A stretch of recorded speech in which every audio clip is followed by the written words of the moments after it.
난 지극히 작은 자 죄인 중에 괴수 무익한 날 부르셔서 간절한 기대와 소망 부끄럽지 않게 십자가 전개하셨네. 어디든지 가리라 주위에 서라면 나는 전하리 그 십자가. 내 몸에 밴 십자가 그 보혈의 향기 온 세상 채울 때까지 살아도 주를 위해 죽어도 주를 위해 사나 죽으나 난 주의 것. 십자가의 능력 십자가의 소망 내 안에 주만 사시는 것. 난 지극히 작은 자 죄인 중에 괴수 무익한 날 부르셔서 간절한 기대와 소망 부끄럽지 않게 십자가 전개하셨네.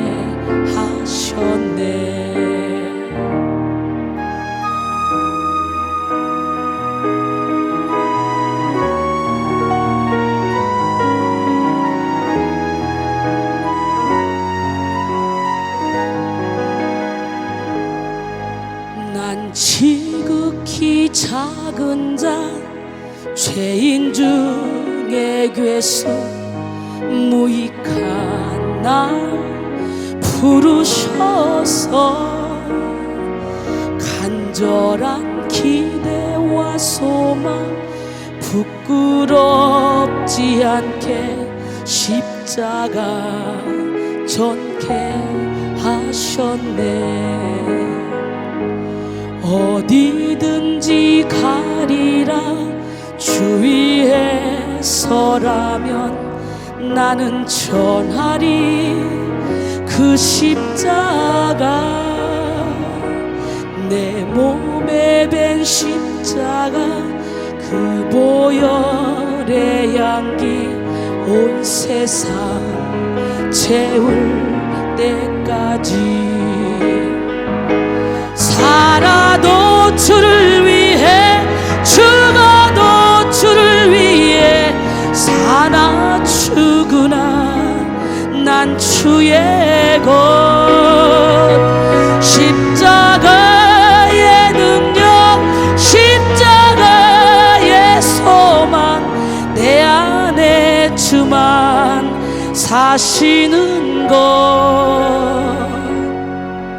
난 지극히 작은 자 죄인 중에 괴수 무익한 날 부르셔서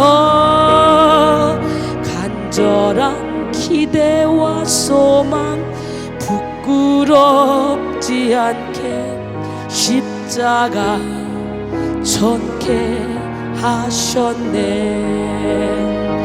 살아도 주를 위해 죽어도 주를 위해 사나 죽으나 난 주의 것.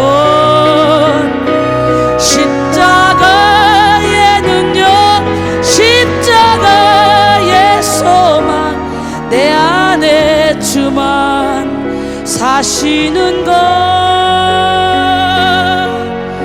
난 지극히 작은 자 죄인 중에 괴수 무익한 날 부르셔서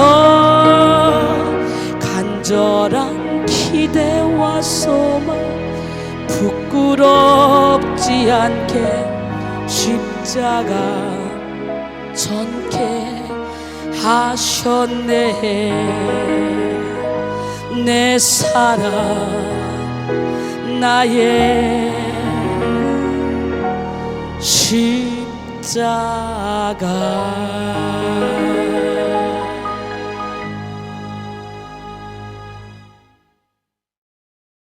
누가복음 12장 1절로 7절 말씀 함께 보겠습니다. 그동안에 무리 수만 명이 모여 서로 밟힐 만큼 되었더니 예수께서 먼저 제자들에게 말씀하여 이르시되 바리새인들의 누룩 곧 외식을 주의하라. 감추인 것이 드러나지 않을 것이 없고 숨긴 것이 알려지지 않을 것이 없나니 이러므로 너희가 어두운 데서 말한 모든 것이 광명한 데서 들리고 너희가 골방에서 귀에 대고 말한 것이 지붕 위에서 전파되리라. 내가 내 친구 너희에게 말하노니 몸을 죽이고 그 후에는 능히 더 못하는 자들을 두려워하지 말라. 마땅히 두려워할 자를 내가 너희에게 보이리니 곧 죽은 후에 또한 지옥에 던져넣는 권세 있는 그를 두려워하라. 내가 참으로 너희에게 이르노니 그를 두려워하라. 참새 5마리가 2 아사리온에 팔리는 것이 아니냐? 그러나 하나님 앞에는 그 하나도 잃어버리시는 바 되지 아니하는도다. 너희에게는 심지어 머리털까지도 다 세신 바 되었나니 두려워하지 말라. 너희는 많은 참새보다 더 귀하니라. 아멘. 기적의 하나님, 능력의 하나님, 멋쟁이 하나님이 오늘 여러분에게 이 숨은 사람, 여러분의 속 사람을 치료하시기 위해서 기름을 부어줄 줄 믿습니다. 숨은 사람의 혁명, 우리는 자유해야 되잖아요. 근데 그 억압된 감정으로 인해서 자유롭게 살 수가 없죠. 억압된 감정을 치유받음으로 어떻게 해야 돼요? 우리는 자유를 불러와야 돼요. 우리 주님은 우리에게 자유를 주시는 분이에요. 할렐루야. 이솝 우화에 팔려가는 낙이라는 이야기가 있습니다. 장사꾼이 그의 아들과 함께 장의 나귀를 팔러 가는 도중에 소신 없이 주변 사람들의 말을 듣다가 낭패를 당하는 그런 내용입니다.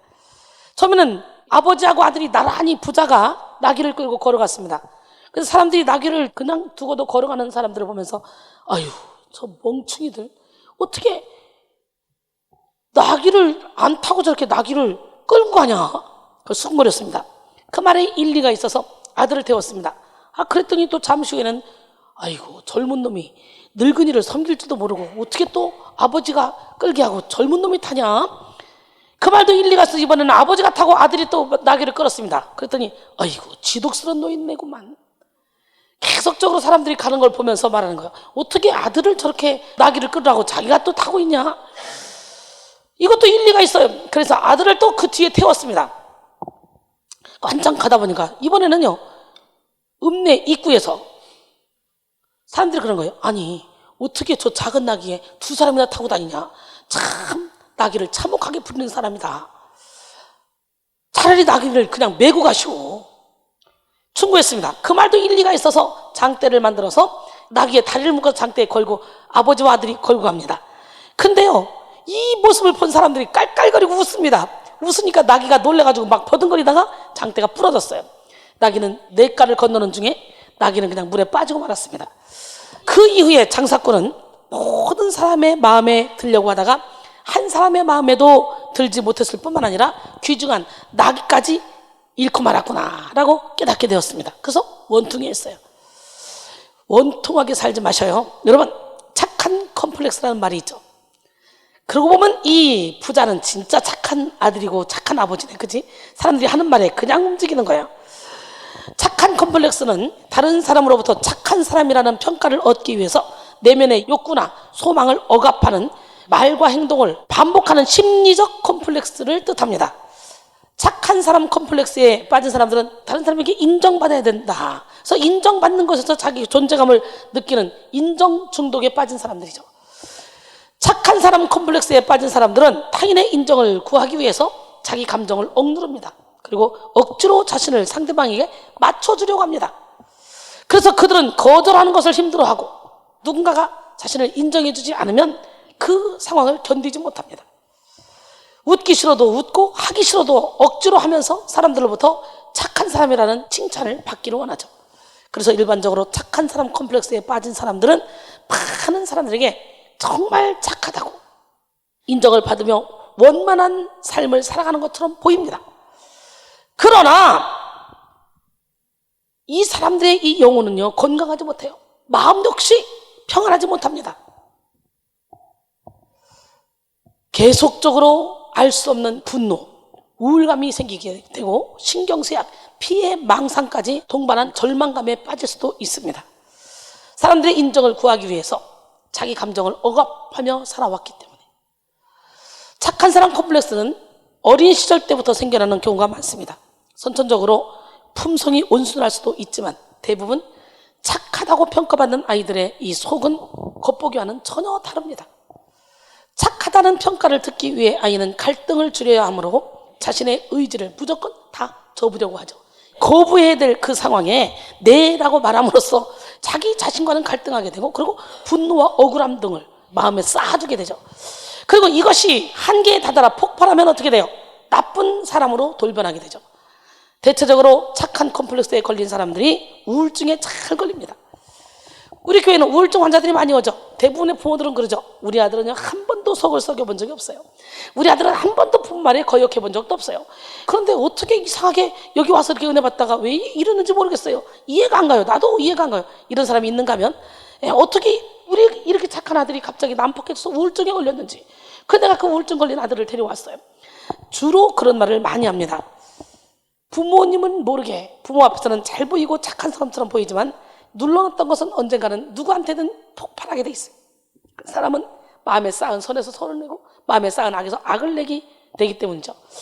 눌러놨던 것이 폭발할 때 무서운 결과를 가지고 옵니다. 억압된 감정은 영혼의 독소가 됩니다. 우리 육신의 독소를 빼기 위해서는요 물을 잘 마셔야 되고 유산소 운동을 적절히 해야 되고 또 복부 마사지를 해서 장이 활발하게 움직이도록 만들어야 돼요. 그럴 때 체내 독소가 잘 배출될 수 있습니다. 독소는 눈에 보이지 않죠. 그렇기 때문에 숨어있는 독소를 잘 파악하고 배출시키는 것이 건강관리에 아주 중요한 요소죠. 체내 독소를 빼기 위한 이런 노력이 필요한 것처럼 영혼의 독소를 빼는 것도 노력이 필요합니다. 오늘 여러분 영혼의 독소를 빼려고 이 자리에 오시지 않았습니까? 예, 영혼의 독소에는 특징이 있습니다. 바로 숨어있다는 거예요. 숨은 사람, 저 무의식 세계에 숨어 있다는 거예요. 요거를 뽑아내기 위해서는요 마음가짐을 찢어야 되고 나는 죽고 예수로 살아야 되고 예수님의 빛이 나를 영혼 밀실까지 비춰줘야 됩니다. 보이지 않게 악한 영향력을 행사하고 있다가 이것이 어느 정도 찾으면 그 정체를 병으로 드러낸다는 거지. 그렇기 때문에 우리는 우리 자신이 잘 알지 못하는 아직 드러나지 않은 영혼의 독소를 제거하기 위해서 하나님 앞에 마음의 문을 활짝 열어야 돼요. 억누른 분노, 슬픔, 우울, 불안, 두려움 등은 서서히 영혼을 죽이는 독이 되어 영혼의 생명력을 빼앗아갑니다. 슬플 때 제대로 슬퍼하지 못하고 화가 나는데 억지로 억누르고 불안한데 아닌 척 포장하며 겉과 속이 다른 삶을 살아갈 때 우리의 영혼은 병이 듭니다. 자기 감정을 억지로 숨기거나 무시할 때 억눌린 이 감정들은 영혼의 족쇄가 되어서 우리의 영혼을 결박해버립니다. 그래서 마음에 바위덩어리가 가득 찬 것처럼 답답하고 괴롭죠. 한국인은 특히 며느리들이 시집가면 기머거리 3년, 벙어리 3년 하라고 그러죠. 그래서 뭐든지 참으라는 거예요. 그러니까 어떻게 해요? 팍 눌러놨다 보니까 여인네들이 화병이 걸려 있잖아요. 남자들은 어때요? 남자가 울으면 남자가 감정을 표현하면 안 된다. 그래서 남자들은 부모님이 돌아가실 때 울고 몇 번 안 운다 그러죠. 감정을 억눌러 놨기 때문에 우리는 이 감정을 억눌러서는 안 돼요. 감정을 표출할 수 있어야 돼요. 그래야 영혼이 건강해질 수 있어요. 할렐루야. 우리는 우리 자신이 잘 알지 못하는 아직 드러나지 않은 영혼의 독소를 제거하기 위해서 하나님 앞에 마음의 문을 활짝 열고 하나님을 주인으로 모셔드려야 돼요. 계시록 3장 20절에 볼지어다 내가 문 밖에서 문을 두드리니 누구든지 내 음성을 듣고 문을 열면 내가 그에게로 들어가 그와 더불어 오고 그는 나와 더불어 먹으리라 그랬어요. 많은 심리학자들은요 억압된 감정을 만드는 원인을 실망감, 자기 모멸감, 불만족 그리고 고르지 못한 감정, 건강과 신체적 조건, 죄책감, 분노 등으로 보고 있습니다. 마음에 해결하지 못한 감정의 쓴뿌리가 가득할 때 우리는 쓴뿌리가 내는 독소로 말미암아 악순환을 반복하게 됩니다. 그래서요 교회 안에서 한 사람이 쓴뿌리가 났잖아요. 그럼 그 사람으로 인해 많은 사람이 더럽게 되고 괴롭게 한다고 모든 사람과 더불어 거룩함과 화평함을 따르라고 히브리서 12장 14절로 15절은 말씀하십니다. 우리 하나님, 멋쟁이 하나님은요 오늘 이 시간에 여러분 안에 있는 숨은 사람의 혁명을 일으키기 원하고 여러분, 영혼 깊은 곳에 있는 이 어둠의 영을 예수 이름으로 물리치길 원합니다. 그래서 자유를 부르는 억압된 감정을 치유받길 원해요. 오늘 우리는 자유를 불러와야 돼요. 우리가 자유하지 못하도록 억압된 이 감정을 십자가에 못 박아야 돼. 우리는 아무것도 아닌데 우리를 통해 일하시는 하나님, 그 하나님은 멋쟁이 하나님이에요. 우리 하나님은요, 진리라지 진리가 너희를 자유케 하리라. 주의 영 계신 곳에는 자유가 있는지라 그랬잖아요. 그렇기 때문에 우리는 예수 안에 들어오는 순간부터 자유할 수가 있는데, 문제는 뭡니까? 자유를 방해하는 이 억압된 감정이 있기 때문에, 우리의 자유를 방해하는 억압된 감정, 그 감정을 오늘 이 시간에 치유받아야 돼요. 억압된 감정으로 인해서 돌같이 굳은 마음을 확 뚫어서 시원하게 시온의 대로를 만들어야 돼요. 여러분의 영혼이 거룩한 그 길이 돼야 돼요. 오직 하나님 앞에 묵은 마음을 다 털어놓고 치료받으며 자유를 얻는 시간이 되기를 원합니다. 시편 62편 8절에 보니까, 백성들아 시시로 그를 의지하고 그의 앞에 마음을 토하라. 하나님은 우리의 피난처시로다.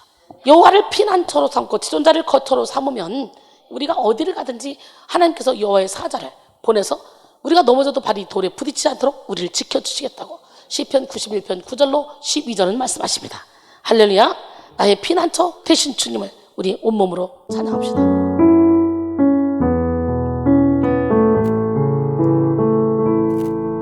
나의 피난처 예수 의지해요. 나의 피난처 예수 의지해요. 나의 가는 길에 거센 바람 몰아쳐와도 나의 피난처 예수 의지해요. 나는 영원히 주님 사랑해요.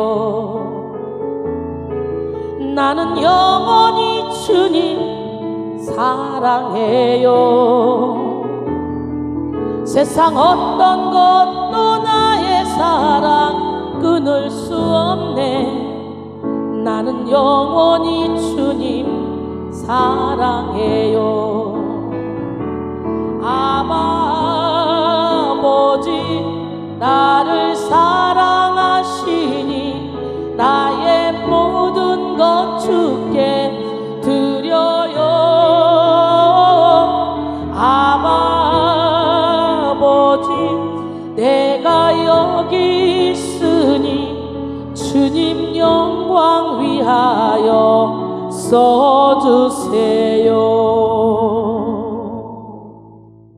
오늘 하나님은 우리의 피난처시라는 거 다시 한번 온몸으로 체험하시길 원하고, 그 피난처 되신 주님 앞에 여러분의 인생길을 맡겨드리기를 원합니다. 하나님은 돌 같은 마음을 제거하시고 살처럼 부드러운 마음을 주시는 분이에요. 에스겔 11장 19절로 20절 보니까, 내가 그들에게 한 마음을 주고 그 속에 새 영을 주며 그 몸에서 돌 같은 마음을 제거하며 살처럼 부드러운 마음을 주어 내 율례를 따르며 내 규례를 지켜 행하게 하리니 그들은 내 백성이 되고 나는 그의 하나님이 되리라 그랬어요. 그런데 억압된 감정은 영혼의 생명력뿐만 아니라 실제적으로 육체적인 고통까지 유발시킵니다. 예, 마음이 즐거우면 양약이지만 마음이 상하면 급뼈를 상하게 한다잖아요. 40대 후반의 여성 A씨는 부모님이 일찍 돌아가시는 바람에 고아원에서 살았습니다. 그녀는 학교 교육을 제대로 받지 못한 채 일찍 결혼했고 자신의 불우한 과거를 극복하기 위해서 열심히 가정을 가꾸며 살아갑니다. 그런데 세월이 흐르면 흐를수록 그녀의 마음속에요 변화가 생깁니다. 갑자기 자신이 학교를 다니지 못했기 때문에 글을 알지 못하고, 그러기 때문에 운전면허도 따지 못해서 운전도 못하고, 그리고 가정에만 얽매여 사회적 경험을 못했다는 것 등에 대한 이런 분노가 막 치밀어 올라와요. 그녀는 이런 분노의 원인에 대해서 스스로 인식하지도 못한 채 신체적인 고통의 증상을 느끼기 시작합니다. 그것은 바로 허리의 통증이었는데요.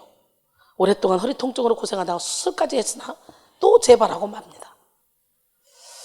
또 40대 B씨는 착한 사람이라 법 없이도 살 사람이라고 주위에서 칭찬이 자자한 사람이었습니다. 그는 주말마다 연로한 부모님을 찾아뵈러 시골로 갔습니다. 소심한 그는 사실 부담이 되면서도 어머니를 신경 쓰는 일에 자신의 시간을 대부분 썼고 또 집에서도 아빠로서 또 아이를 돌보면서 남편으로서 아내의 가정일도 성실히 도와주며 모범적 그런 남편이었습니다. 그런데 그에게도 어느 날 갑자기 심한 허리 통증이 발생했습니다. 아무리 의학적 치료를 동원해 봐도 낫지 않았어요. 이것 또한 정서적인 문제로 발생된 통증이죠. 그는 착한 사람 컴플렉스에 빠져서 자신 속에 올라오는 이 화와 분노를 억압하느라고 요통을 갖게 된 것입니다.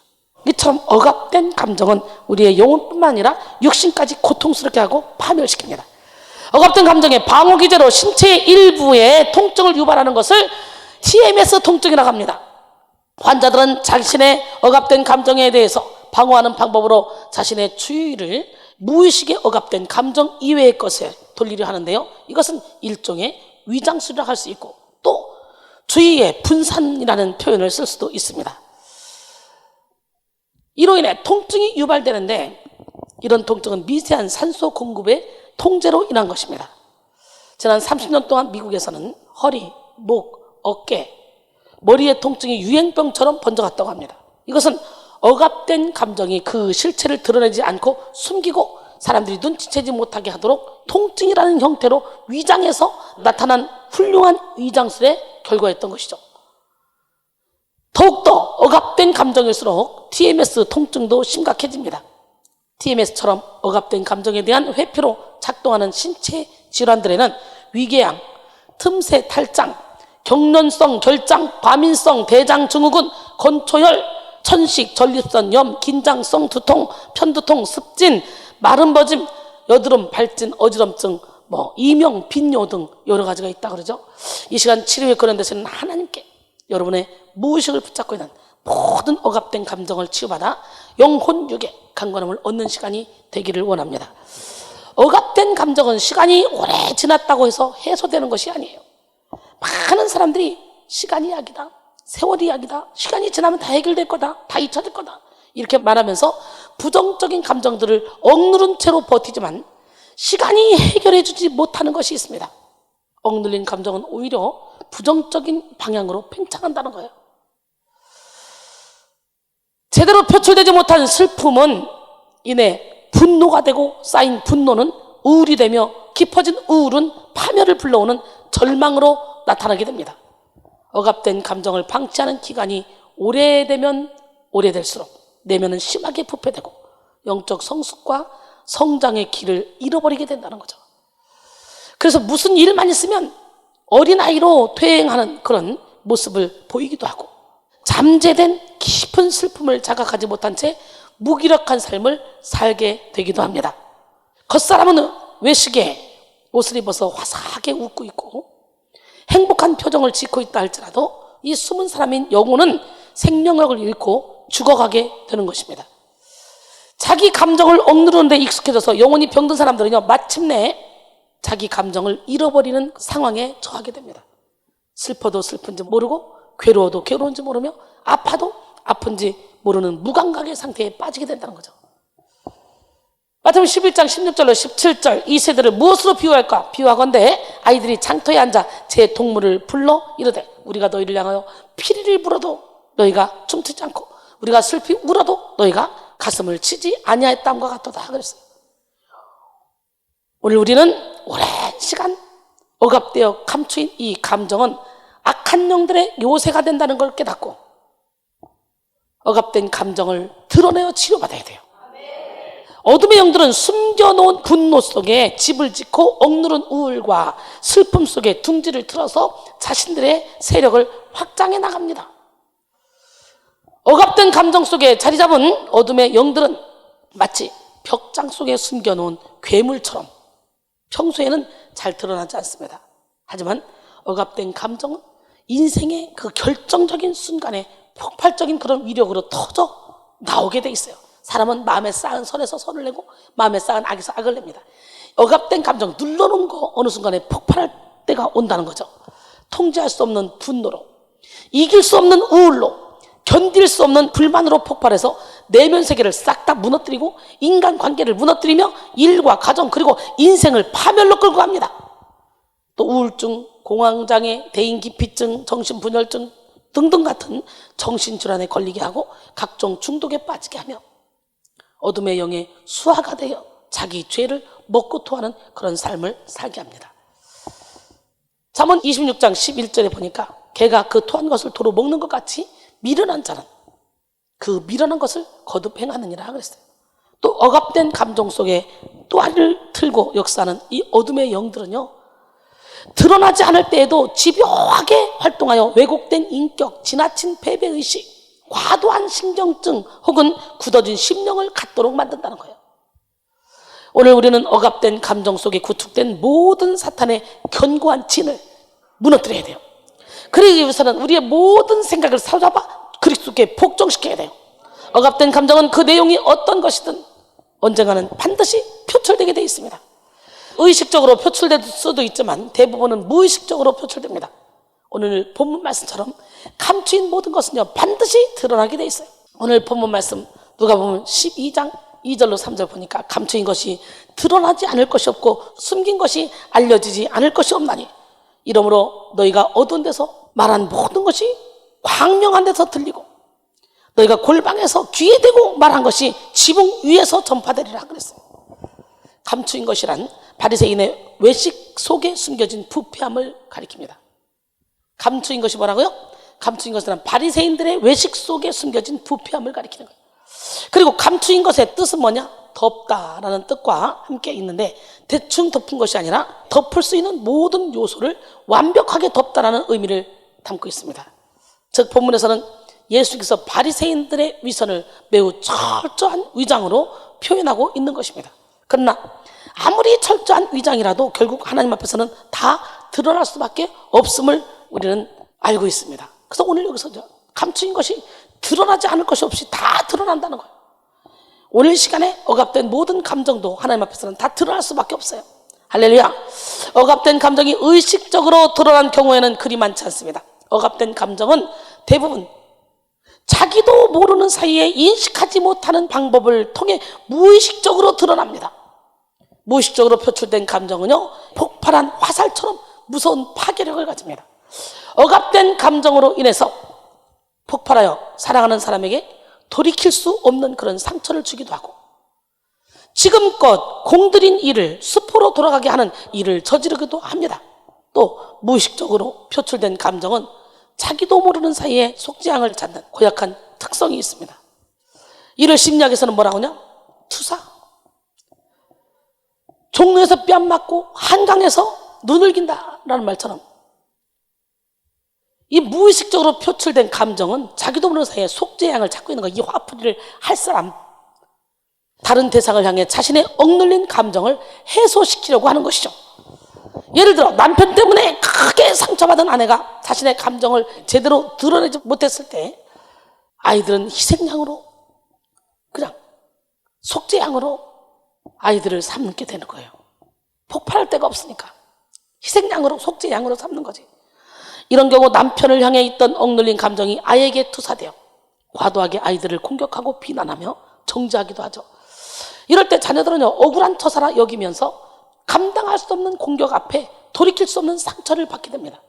그래서요 부부싸움 막 하다가 자녀가 학교에서 막 기쁜 마음으로 돌아오는 거예요. 엄마 나 밥 좀 줘. 야 지금 내가 밥 좀 챙겼냐. 애한테 막 그러죠. 사탄은 이러한 사람의 어두운 감정을 악용하는 아주 명수입니다. 그래서 해소되지 않은 어둠의 감정을 자극하여 사람을 미워하게 하고 범죄하게 하며 파멸의 길로 빠지게 합니다. 희대의 사이코패스이자 연쇄의 살인범이었던 유영철도 억압된 감정을 약자에게 투사시켜서 끔찍한 범죄를 저지른 사람이잖아요. 유영철은 지난 2003년부터 2004년까지 1년간 부녀자와 노인, 지적 장애인 등 무려 20명을 잔인하게 살해했어요. 그는 이혼한 전처에 대한 배신감을 주로 젊은 여성과 부유한 노인에게 투사시켰다 그래요. 그래서 젊은 여성과 부유한 노인들을 잔인하게 죽이면서도 죄책감을 느끼지 못했다 그래요. 심지어 그는 검거된 후에 이 계기를 통해 여성들이 함부로 행동하는 일이 없었으면 한다. 부유층들도 각성하기 바란다 라는 말을 남겼다 그래요. 우리는 억눌린 감정이 자기를 죽이고 다른 사람들을 해치는 위험천만한 흉기로 변할 수도 있다는 사실을 알고 빨리 치료받아야 돼요.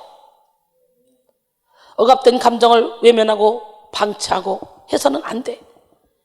직면해서 치료의 강사를 받아야 돼. 하나님의 치료는 완전한 치료, 영구적인 치료, 본질적인 치료로 자유를 낳습니다. 예수님은 우리의 영혼욕 속에 박혀있는 은밀하고 악독한 죄의 짐을 해결하시려고 십자가를 지셨습니다. 이사야 53장 5절 6절 그가 찔림은 우리의 허물 때문이요 그가 상함은 우리의 죄악 때문이라. 그가 징계를 받음으로 우리는 평안을 이루고 그가 채찍에 맞음으로 우리는 나음을 받았도다. 우리는 다 양 같아서 그릇 행하여 각기 제 길로 갔거늘 여호와께서는 우리 모두의 죄악을 그에게 담당시키셨도다 그랬어요. 의외로 많은 사람들이 자기 감정을 잘 느끼지 못하는 경우가 참 많이 있습니다.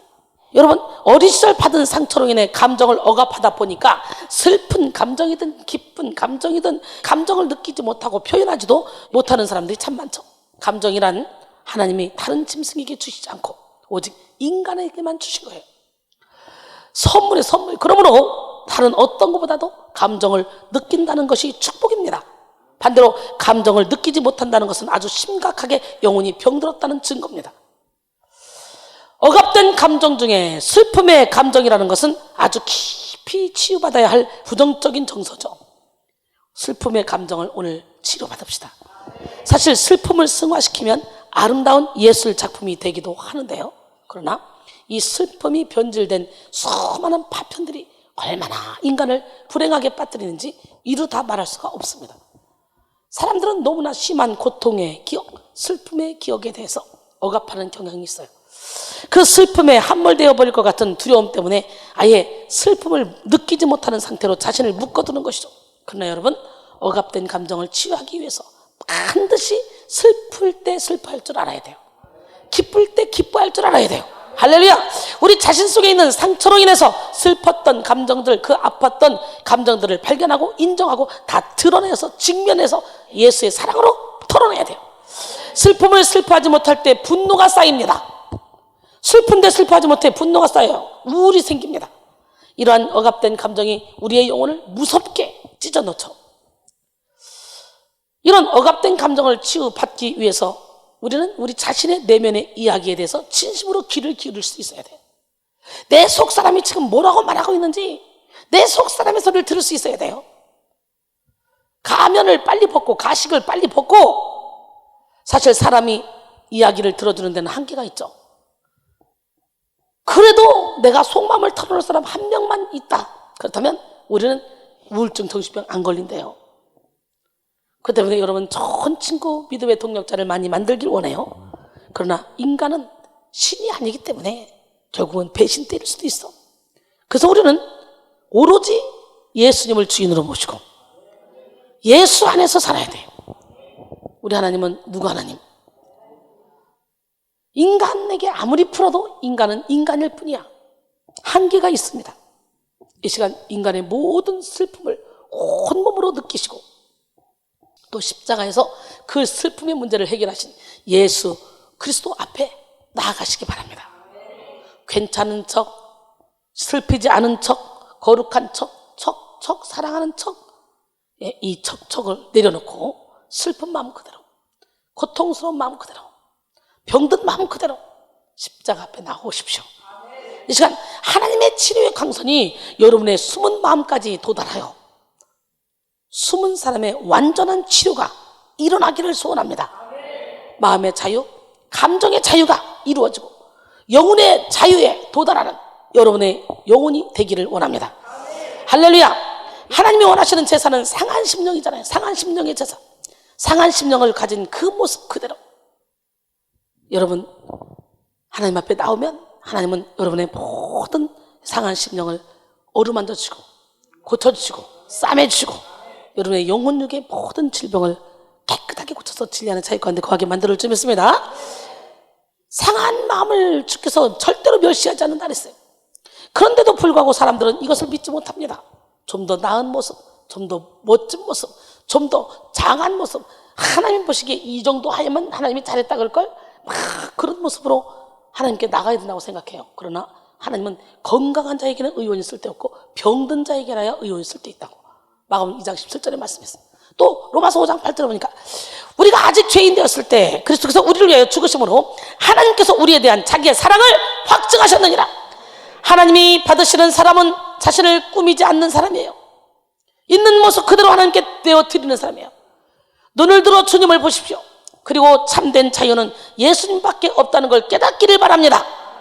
하나님은 내가 아는 내 죄된 나의 모습보다도 더 더럽고 추악한 나를 알고 계심에도 불구하고 나를 사랑해 주시는 분이에요. 우리가 하나님의 치료를 받으면 외양간에서 나온 송아지같이 펄쩍펄쩍 뛰는 그런 역사가 일어납니다. 즉 자유를 얻는다는 거죠. 오늘 여러분의 영혼이 외양간에서 나온 송아지처럼 펄쩍펄쩍 뛰기를 원합니다. 하나님의 치료는 모든 묶인 것에서 자유롭게 다 풀어주십니다. 과거의 아픈 기억으로부터 다 풀어주시고 무의식으로부터 억압되어 있던 감정으로부터 다 자유케 해주시고 그리고 영혼육의 트라우마로부터 다 자유롭게 풀어주시는 좋으신 하나님이에요. 그러니 우리는 어떻게 돼요? 있는 모습 그대로 가야 돼요. 누가복음 4장 18절로 19절 보니까 주의 성령이 내게 임하셨어요. 이는 가난한 자에게 복음을 전하게 하시려고 나를 보내사 포로된 자에게 자유를, 눈먼 자에게 다시 보게 함을, 눌린 자를 자유롭게 하고 주의 은혜의 해를 전파하게 하려 하십니다. 그랬어요. 이 시간 영의 눈을 열고 여러분의 마음을 살펴보시기 바랍니다. 여러분의 마음속에 해결되지 않은 어두운 감정이 있다면 오늘 이 시간에 하나님 앞에 내어 놓길 바랍니다. 치료의 기름 부음을 받기를 원합니다. 억압된 감정을 치료받고 진리의 자유 가운데 거하는 우리 모두가 되기를 원합니다. 갈라디아서 5장 1절에 보니까 그리스도께서 우리를 자유롭게 하시려고 자유를 주셨으니 그러므로 굳건하게 서서 다시는 종의 멍에를 매지 말라 그랬어요. 할렐루야. 그렇게 해서는 어떻게 돼요? 내 모습 그대로 가야 돼. 아멘. 함께 찬양합니다. 내 모습 이대로 주 받으옵소서. 날 위해 돌아가신 주 날 받으옵소서. 내 힘과 결심 약하여 내 힘과 결심 약하여 늘 깨어지기 쉬우니 주 이름으로 구원해 날 받으옵소서. 내 모습 이대로 주 받으옵소서. 날 위해 돌아가신 주 날 받으옵소서.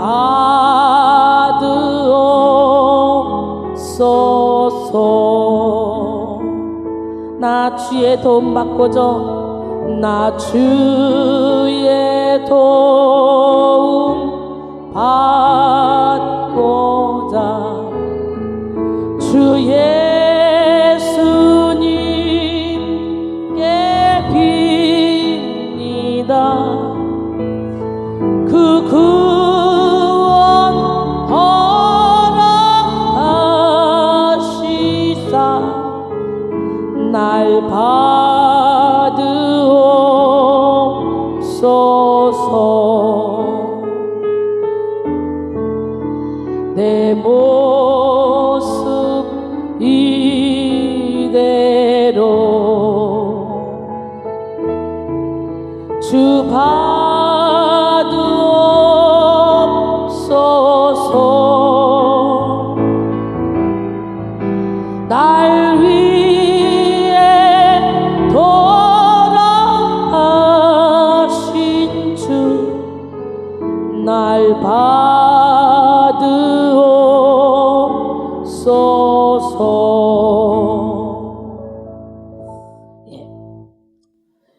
감정은 오감, 시각, 보는 것, 청각, 듣는 것, 미각, 맛보는 것, 후각, 냄새 맡는 것, 촉각, 만져보는 것. 이렇게 5가지 감각으로 이미 인지한 외부 상황에 대해서 자연적으로 발생하는 직접적이고 즉각적인 반응입니다. 감정은 되게 명료한 이미지나 데이터로 인식되기 때문에 그 파급 효과 또한 아주 지속적이고 강합니다. 그래서 가슴에 먼저 와닿기 마련이에요. 옛날에 먹었던 그런 기억, 맛, 미각, 냄새, 후각, 네, 그런 것들이 막 느껴지기 때문에 이렇게 파급 효과가 지속적이고 강합니다. 그래서 가슴에 먼저 와닿기 마련인데요. 기쁨, 만족, 즐거움, 행복, 감동 등의 긍정적인 감정과 슬픔, 불만, 괴로움, 우울, 실망, 절망, 죄책감 등의 부정적인 감정 모두 다 가슴으로 먼저 와닿아서 전인으로 퍼져나갑니다. 김병수의 감정을 다스리는 5가지 마음 처방법이라는 책에서는 이렇게 말합니다. 불쾌한 기억과 감정은 억누른다고 사라지지 않습니다. 더러운 이불을 쳐다보기 싫다고 제대로 빨지도 않고 그냥 뭉쳐둔 채 이불장에 넣어 놓는 것과 마찬가지입니다. 결국 그런 이불이 쌓일수록 이불장을 박차고 쏟아져 나올 수밖에 없습니다. 괴롭고 냄새가 나고 하기 싫어도 꼭 이불을 깨끗이 빨고 다시 이불을 차곡차곡 이불장에 개어서 넣어놔야 됩니다. 그렇게 되면 이불장을 생각할 때 끔찍하거나 두렵지도 않고 마음에 부담감도 덜게 됩니다 라고 말했습니다. 이불장에 빨지 않은 거 꾸겨꾸겨 넣어놓는 것처럼 여러분의 무의식 세계에 상처를 꾸겨꾸겨 넣어놨다면 오늘 다 끄집어내야 돼. 그 상처를 재해석해야 돼.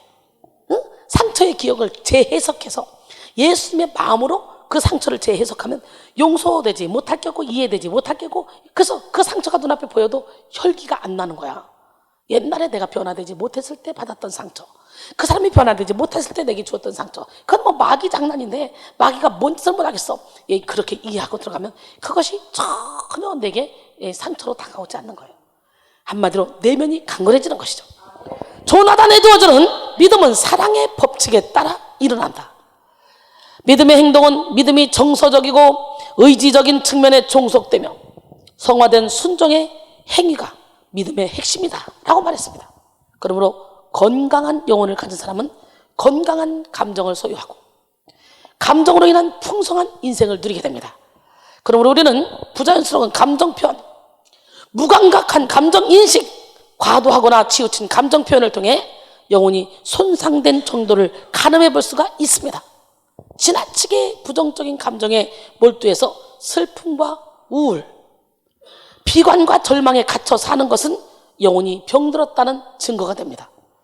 또 상황에 맞지 않게 웃고 부자연스럽게 기뻐하거나 기계적으로 행복해하는 것, 이거 역시 영혼이 병들었다는 사인이 됩니다. 여러분은 어떻습니까? 건강한 감정을 누리며 건강한 영성을 가지고 살아가고 계십니까? 이 시간 억눌린 감정으로 인해서 병든 영혼, 무감각한 마음, 그리고 부자연스러운 감성을 치료받으시고 새 마음을 받으시기 바랍니다. 새 영을 받으시기 바랍니다. 부드러운 마음을 받으시기 바랍니다. 이를 위해 먼저 닫힌 마음을 열고 억눌렸던 감정을 꺼내야 되는 거예요. 할렐루야. 에레미야 4장 4절에 보니까 유다인과 예루살렘 주민들아, 너희는 스스로 할례를 행하여 너희 마음 가죽을 베고 나 여호와께 속하라. 그리하지 않으면 너희 악행으로 말미암아 나의 분노가 불같이 일어나 사리리니 그것을 끌 자가 없으리라 그랬어요. 사람들이 감정을 억누르는 이유는 대개 3가지가 있습니다. 감정을 표현할 만한 힘이 없어서 감정을 억누릅니다. 어린아이들은 자신이 느끼는 부정적인 감정을 이해하고 표현할 만한 구체적인 지식이나 어느 정도의 경험이 없습니다. 그래서 어린아이들은요, 감당하기 힘든 공포나 수치심, 거절감과 슬픔을 느낄 때에 감정을 표현할 힘이 없는 거예요. 어린아이들은 자신이 슬퍼도 얼마나 슬픈지 모르고 어떻게 처리해야 될지 몰라. 두려움을 느껴도 그 두려움의 영문을 몰라 해결할 길을 찾지 못합니다. 그렇게 이해하지 못한 어두운 감정은 무의식의 영역에 잠재되기 쉽죠. 이렇게 무의식에 가라앉아 박힌 어두운 감정은 괴물이 되어 평생을 지배할 수 있습니다. 평생만 지배해요. 자녀에게 대물림까지 하죠. 또 상대적으로 약자의 입장에 서 있는 사람, 이런 사람들이 어린아이와 같은 맥락에서 감정을 표현할 만한 힘이 없어서 감정을 억누릅니다. 직장 상사를 대하는 부하 직원, 옛날에 시어머니와 갈등을 겪는 며느리, 또 상대적인 약자들의 감정을 억누르기가 쉽습니다. 힘이 없어서, 너무 어려서, 상황 파악이 안 돼서 아무런 표현을 하지 못하고 스스로의 감정을 막 억눌러 버리죠. 감정을 억누르는 아이의 내면의 특징은 뭐냐? 항상 우울합니다. 등치는 크지만 내면 아이가 있어요. 성인 아이가 있단 말이에요. 그래서 항상 우울해. 감정을 억압하는 아이일수록 겉으로 자신의 마음을 전혀 드러내지 않는데, 이런 과정은 생각도 많이 해야 하고 노력도 많이 해야 됩니다. 겉으로는 착하고 모범생처럼 보일 수 있지만 속으로는 의욕도 없고 사는 것이 재미없고 시시하다고 느끼게 됩니다. 그 다음에 혼자 있는 것을 좋아해요. 그리고 스스로를 나쁜 사람으로 생각합니다. 피해의식에 젖어 있고요.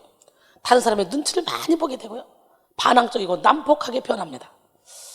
어렸을 때는 많이 참고 남의 눈치를 보며 억울함과 분노를 막 속으로 쌓아놓다가 자아의 힘이 생기는 그 나이가 되면 서서히 반항하고 이제 극단적인 모습을 보이게 됩니다. 감정 표현의 중요성을 무시하기 때문에 감정을 억누릅니다. 여러분, 감정을 부정적인 것으로 인식한 사람들이 많이 있어요. 특히 기독교인들 중에서 감정을 저급한 것으로 인식하고 감정을 억누르는 그런 사람들이 많이 있어요. 기독교인들은 분노해서는 안 된다 해서 불의를 보고도 분노를 참습니다. 예수님도 불의를 보면 분노를 했어요. 거룩한 분노. 할렐루야. 또 기독교인은 슬퍼해서는 안 된다고 생각해서 슬픈 일을 당해도 기쁜 척 참는 경우가 또 있죠. 하지만 이것은 감정을 주신 하나님의 뜻을 오해한 것입니다. 감정은 하나님이 우리에게 주신 선물이에요. 하나님은 우리에게 감정을 주심으로 풍성한 인생을 누리도록 하셨어요. 할렐루야. 이성적인 냉철함이 빠져있는 치우친 감성은 열매 없이 잎만 무성한 그런 나무나 똑같습니다. 풍부한 감정이 빠진 이성은 또한 메마른 사막과 같습니다. 기쁨이 없는 설교, 눈물이 없는 기도, 감격이 없는 찬양은 몸이 건조합니다. 우리는 감정 표현의 중요성을 알고 감정을 풍성히 표현하되 건강한 영성 위에서 감정을 표현해야 돼요. 어디 위에? 건강한 영성 위에. 오늘 시간에 여러분, 먼저 여러분의 영혼을 세우는 데 집중해야 돼. 먼저 영혼이 건강해야 돼. 근데 감정 표현을 하지 못하면 우리는 감정 표현 불능증이라는 병에 걸리게 되죠. 이는 자기 자신의 감정을 표현하거나 감지하거나 인식하지 못하는 그런 특징을 가지고 있습니다. 감정 표현 불능증은 1976년 심리학 저널에 처음으로 등장한 단어입니다. 예일대학교 의과대학의 연구원 크리스틴 모리는 말합니다. 감정 표현 불능인 사람은 불안함에서 나오는 그런 감정을 인식하지 못하고 자신이 어떤 기분인지 말로 표현하지 못하기도 합니다. 특히 불안함이 더욱 악화될 수 있습니다. 사람들은 이런 감정의 원인을 알지 못하기 때문에 고통이 더욱 증가합니다 라고 말했습니다. 그리고 감정 표현 불능증은 자신뿐만 아니라 다른 사람들의 정서적인 고통을 이해하고 그리고 반응하는 데 어려움을 겪고 인간관계에 장애를 초래할 수 있다고 매사추세츠 대학교 심리학 교수인 레베카 레디는 지적합니다. 이들은 다른 사람들의 얼굴에 나타나는 감정을 알아보는데 어려움을 겪고 타인에 대한 공감력이 떨어진다고 하죠.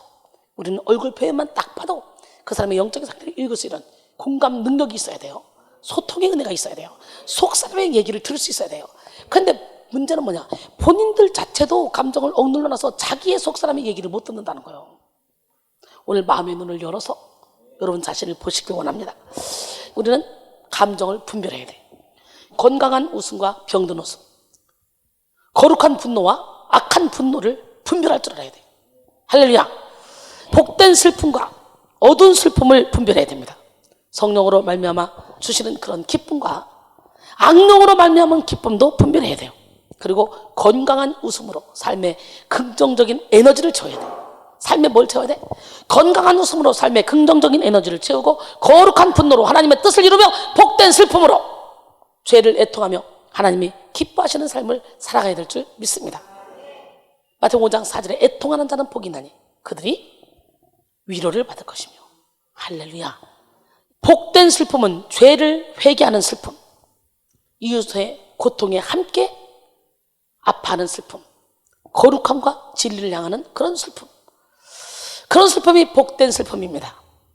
우리는 자기 혈기에서 나오는 분노, 교만에서 나오는 짜증, 시기에서 나오는 마음을 십자가에 못 박고 성령으로 말미암은 기쁨과 슬픔, 감동과 행복, 평안과 열정을 누려야 될 줄로 믿습니다. 그 다음에 건강하게 감정을 표현할 수 없어서 감정을 억누릅니다. 어린아이들은 감정을 왜 억누른대요? 사람들이 감정을 억누르는 이유는 세 가지라고 했어요. 첫 번째, 시작. 감정을 표현할 만한 힘이 없어서 감정을 억누른다 그랬죠? 두 번째, 감정의 중요성을 무시하기 때문에 감정을 억누른다 그랬어요. 세 번째, 감정을 표현할 수 없어서 감정을 억누른다 그랬어요. 병든 영혼을 가지고 사는 사람들은요, 자기 감정을 잘 몰라요. 알아도 감정 표현을 잘 하지 못합니다. 마음이 굳으면 슬픈 상황에 처해도 눈물이 나지 않고, 다른 사람의 마음을 공감해 주지 못하면 시기적절한 감정 표현을 하지 못합니다. 또 반대로 감정이 지나치게 과잉돼 버리죠. 그럼 절제가 안 돼요. 그래서 예수 무당들이 나오는 거예요. 분노가 폭발하여 폭력적인 언어와 행동으로 이어지고 슬픔이 절제되지 않아서 중요한 일을 그르치며 짜증을 이기지 못해서 행복한 삶을 살지 못하는 그런 사람들이 있다는 거죠. 우리는 감정을 표현하되 건강하게 표현하는 방법을 깨달아서 조화롭게 감정을 표출해야 돼요. 에베소 4장 26절, 27절까지 보니까 분을 내어도 죄를 짓지 말며 해가 지도록 분을 품지 말라. 마귀에게 틈을 주지 말라. 건강한 감정 표현을 막는 최대의 적은 바로 우리의 페르소나. 페르소나가 뭡니까? 가면이죠. 가면. 인격의 가면입니다. 사람들은 생존을 위해서 온 힘을 다해 투쟁하다가 자기 감정을 억누르고 살기 위해 자기 마음과 다른 얼굴을 만들어내는 거예요. 자기 마음은 이건데 마음과 다른 얼굴을 만들어내는 거예요. 가식의 옷을 입는다는 거예요. 사실 우리가 상처를 받을 때마다 우리의 내면의 침투에 들어오는 수치심, 불안, 분노, 외로움, 무시당함, 비난받는 느낌, 상실감, 표현할 수 없는 그런 슬픔, 두려움 등등 수많은 감정은 우리의 내면을 휘저으며 존재감을 상실하게 할 만큼 큰 위력으로 우리를 무너뜨립니다. 그래서 사람들은 무너지지 아니라고 아주 기를 쓰고 투쟁하다가 자신도 모르는 사이에 방어기제를 활성화시키고 페르소나를, 인격의 가면, 이 가면을 두껍게 더 씌웁니다. 오늘 두껍게 더 씌워진 가면을 싹 다 벗어버려야 돼요. 할렐루야. 그래서 타인들은 나의 페르소나를 진짜 나로 착각하게 된다는 거예요. 가면을 쓰고 있는 나를 다른 사람들은 그게 나라고 생각한다는 거지. 진짜 나를 나도 숨기고 있어서 나중에는 나도 그게 난 줄 알아. 그러다 어느덧 나 또한 페르소나에 갇힌 나를 진짜 나로 받아들이는 오류를 범한다는 거죠. 그러므로 우리는 건강한 감정을 표현하기 위해서 만들어진 나를 버려야 돼.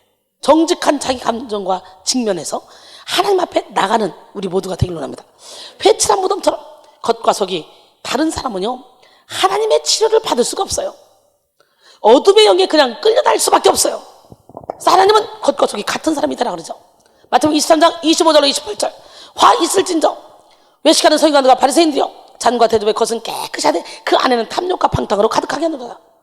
눈먼 바리새인이여, 너는 먼저 안을 깨끗하라. 그리하면 겉도 깨끗하리라. 화 있을진저 외식하는 서기관들과 바리새인들이여, 회칠한 무덤 같으니 겉으로는 아름답게 보이나 그 안에는 죽은 사람의 뼈와 모든 더러운 것이 가득하도다. 이와 같이 너희도 겉으로는 사람에게 옳게 보이되 안으로는 외식과 불법이 가득하도다. 그래놓고 33절에 뱀들아, 독사의 새끼들아, 너희가 어떻게 지옥의 판결을 피하겠느냐 그랬어요. 우리는 억압된 감정을 드러내어 하나님께 치유가 되어야 됩니다. 억압된 감정은 자기 능력을 제한시키고 관계를 그르치며 인생 전체에 부정적인 영향을 미치는데 육체에도 그렇습니다. 육체에도. 미국 뉴욕대의 재활의학과 존 사노 박사는 환자들이 호소하는 목과 어깨, 허리, 팔과 다리의 통증 대부분을 긴장성 근염 증후군이라고 환자들이 명명했는데요. 근데 환자들이 호소하는 이 통증의 근원이 정신적인 긴장으로 인한 통증 증후군임을 밝혀냈다는 거죠. 그는 숨겨진 감정에 기인한 감정을 다스림으로 많은 많은 환자들의 통증을 완화시켰습니다. 존 산호 박사에 의하면 잠재의식 속에 축적된 화와 같은 부정적인 감정들은 육체적 통증을 만들어낸다 그러죠. 그래서 자존심이 강하고 완벽주의 성향을 가지고 있는 사람들, 이런 사람들이요 다발성 선유 근육통과 같은 통증에 자주 시달리게 되는 경향이 있습니다. 뿐만 아니라 감정을 숨기는 일은 기억력을 악화시킨다는 그런 연구 결과가 나왔다고 BBC 방송이 2005년 9월에 보도했습니다. 스탠퍼드 대학의 제임스 그로스와 텍사스 대학의 제인 리처드가 발표한 연구 결과에 따르면 57명에게 감정이 풍부한 영화를 보게 한 결과 감정 반응을 숨기려고 한 사람들이 영화 내용을 잘 기억하지 못하는 것으로 나타났다고 합니다. 연구팀은 또 별도로 175명을 상대로 절반은 영화를 보면서 얼굴 표정에 나타난 감정을 억누르게 하고 나머지는 같은 영화를 보면서 다른 생각을 하도록 한 결과 양쪽 모두 다 영화 내용을 회상하는데 비슷한 어려움을 겪었다고 합니다. 이와 함께 감정은 매우 다른 방식으로 기억력에 영향을 미쳐서 비감정적인 내용보다 감정적인 내용을 더 많이 기억해야 된다고 하죠. 연구팀은 이렇게 설명했어요. 우리는 감정을 치료받음으로 육체를 치료받고 영혼을 치료받아야 돼. 오늘 이 시간에 여러분의 감정을 치료받아. 무감각한 사람들 정말 많습니다. 뭐가 아름다워요? 뭐가 좋아요? 아유 저게 뭘 좋아요? 근데 막 은혜 받다 보면 어느 순간에 이 감정이 팍 살아나. 그럼 멋있다면 오버할 정도로 이 감정을 표현을 하죠. 작은 일에도 기뻐할 수 있는 능력이 여러분에게 있기를 원합니다. 성경은 감정을 억누르고 포장하는 삶을 뭐라고 말하냐? 외식이라고 말해요. 외식 혹은 위선은 겉으로만 착한 척 한다는 거죠. 오늘 본문에서 예수님은 바리새인들의 외식을 조심하라고 말씀하고 계세요. 누가복음 12장 1절에 그동안에 무리 수만 명이 모여 서로 밟힐 만큼 되었더니 예수께서 먼저 제자들에게 말씀하여 이르시되 바리새인들의 누룩 곧 외식을 주의하라. 여러분, 우리는 모든 가식의 옷을 다 벗어야 돼요. 그리고 마음이 상한 자를 고치신 하나님 앞에 여러분의 마음을 내어드려야 돼. 그리고 감성을 회복받아야 돼. 마음속에 어려움이 있을 때 주님 앞에 나아가 그 마음을 치료받는 시간이 되길 원합니다.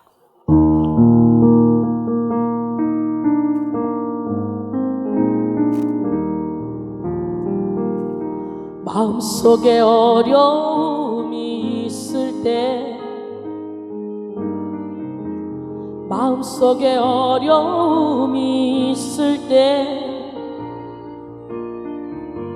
마음속에 어려움이 있을 때 주님 내게 먼저 오사 내 마음을 만지고 주님 앞에 나아갈 수 없을 때, 주님 앞에 나아갈 수 없을 때, 주님 앞에 나아갈 수 없을 때 주님 날 먼저 안으시네. 그렇다고 할지라도 날 사랑하시는 내 하나님의 사랑은 나의 모든 걸 덮고, 그렇다고 할지라도 날 안아주시는 내 하나님을 부를 때 아버지라 부르죠. 마음속에 어려움이 있을 때,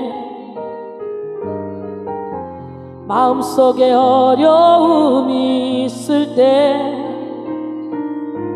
마음속에 어려움이 있을 때 주님 내게 먼저 오사 내 마음을 만지고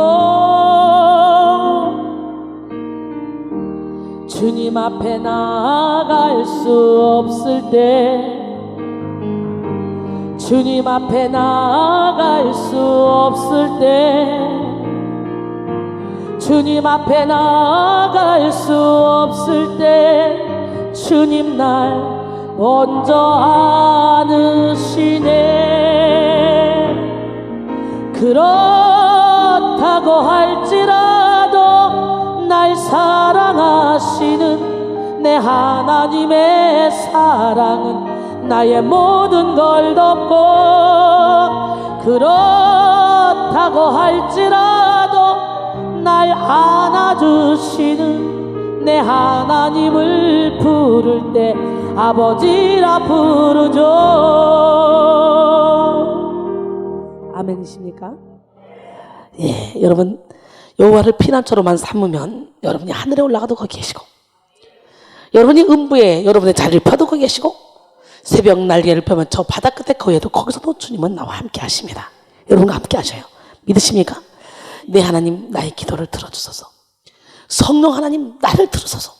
간절한 마음으로 찬양합니다.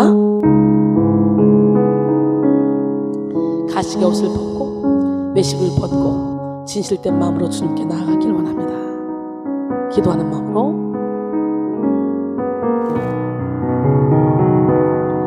내 하나님 나를 들으소서. 성령 하나님 나를 도우소서. 내 안에 모든 것 주를 갈망하니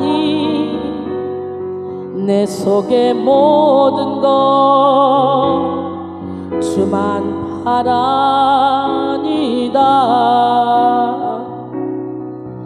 내 하나님 나를 들으소서.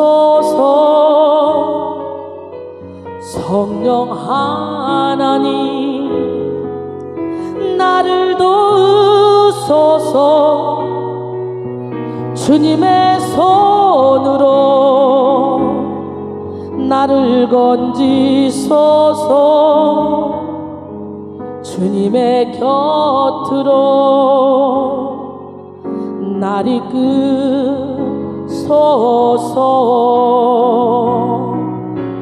내가 새벽 날개를 치며 저 바다 끝에 거할지라도, 내가 하늘에 올라갈지라도 주는 거기 계시며 인도하시네. 내가 새벽 날개를 치며 저 바다 끝에 거할지라도, 내가 하늘에 올라갈지라도 주는 거기 계시며 인도하시네. 믿으십니까? 그러기에 우리는 바리새인들의 외식을 주의해야 돼요. 예, 오늘 본문 누가복음 12장 1절에 그동안 무리 수만 명이 모여 서로 밟힐 만큼 되었더니 예수께서 먼저 제자들에게 말씀하여 이르시되 바리새인들의 누룩 곧 외식을 주의하라. 바리새인들은 당시 이스라엘의 지도층의 여러 분파 중 하나입니다. 그들은 율법과 조상과 이 전통을 중시했고 성경에 통달한 사람들이에요. 그런데 예수님은 그런 바리새인들의 특징을 외식이라고 규정하고 있습니다. 속으로는 교만한데 겉으로는 겸손한 척, 속으로는 무관심하면서 겉으로는 사랑하는 척, 속으로는 탐욕이 가득하면서 겉으로는 의로운 척 하는 그런 바리새인들의 외식. 우리에게 그런 외식을 주의하라는 거죠. 그들은 높아지기 좋아하고 군림하기 좋아하고 드러나는 것을 좋아하고 문 안 받는 것을 좋아하고 자신들의 신앙생활이 완벽하다고 여겼습니다. 우리는 이런 외식을 주의해야 됩니다. 우리는 영적인 세계에 깊이 들어가면 들어갈수록 더 낮아지고 더 깨지고 더 부서지고, 그리고 그리스도의 형상만 드러내야 돼요. 그리스도의 빛을 나타내야 돼요. 죽읍시다. 꿰집시다. 외식은 누룩처럼 침투성과 전염성이 아주 강합니다. 외식은 전염병처럼 쉽게 퍼지고 쉽게 확대됩니다. 외식은 크게 세 가지의 특징이 있어요. 겉만 꾸미고, 속은 감추고, 그리고 짐은 지운다라는 특징입니다. 외식하는 사람들은요, 속은 신경 쓰지 않고 겉일에만 아주 열을 올립니다. 외식하는 바리새인들은요, 11조에 대한 열심이 대단했습니다. 그래서 박하와 근체와 회양의 11조를 드렸다고 합니다. 마태복음 23장 23절 24절 보니까 화 있을진저, 외식하는 서기관들과 바리새인들이여, 너희가 박하와 회양과 근체의 11조는 드리되 율법에 더 중한 바 정의와 긍휼과 믿음은 버렸도다. 그러나 이것도 행하고 저것도 버리지 말아야 할지니라. 맹인된 인도자여, 가루살이는 걸러내고 낙타는 삼키는도다 그랬어요. 그러니까 11조를 하란 말이야, 하지 말란 말이야? 11조도 하고 정의와 자비와 믿음도 지키라는 거죠. 아멘? 여러분, 박하와 근체와 회양은 뭐냐? 아주 사소한 나물들을 말하는 거예요. 이런 작은 것조차도 엄밀하게 11조를 계산해 드렸다는 거죠. 엄청나게 대단한 믿음이 있는 것처럼 보이지 않습니까? 그렇지만 그들은 율법에 더 중한 바 의와 인과 신, 곧 정의와 자비와 믿음은 버렸습니다. 또 그들은 하루살이는 걸러내고 낙타는 삼켰습니다. 실제 유대인들은 작은 생물들 중에서도 부정한 것이 있을까 해서 포도주나 음료를 마실 때는요, 꼭 걸러서 마셨다고 합니다. 이처럼 사소한 것에는 철저함을 기하면서도 정의와 자비와 믿음 같은 더 중요한 것은 무시했다는 거죠. 존 밀턴은 외식이란 하나님을 제외한 모든 사람에게 보이지 않게 걸어가는 악이다 그랬어요. 하나님을 제외한 모든 사람에게 보이지 않게 걸어가는 악이라는 거예요, 이 외식이. 근데 왜 이렇게 외식하고 살아갑니까? 왜 이렇게 가시게 옷을 많이 입습니까? 죽어야 돼요. 우리는 육신의 정욕, 안목의 정욕, 이생의 자랑을 쫓아갈 수밖에 없는 육의 몸을 가지고 태어났기 때문에 나도 모르는 사이에 가시게 옷을 입어.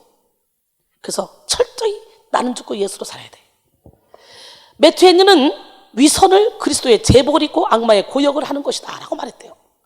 그리스도의 제복을 입고 일은 악마의 일을 한다는 거지, 위선이.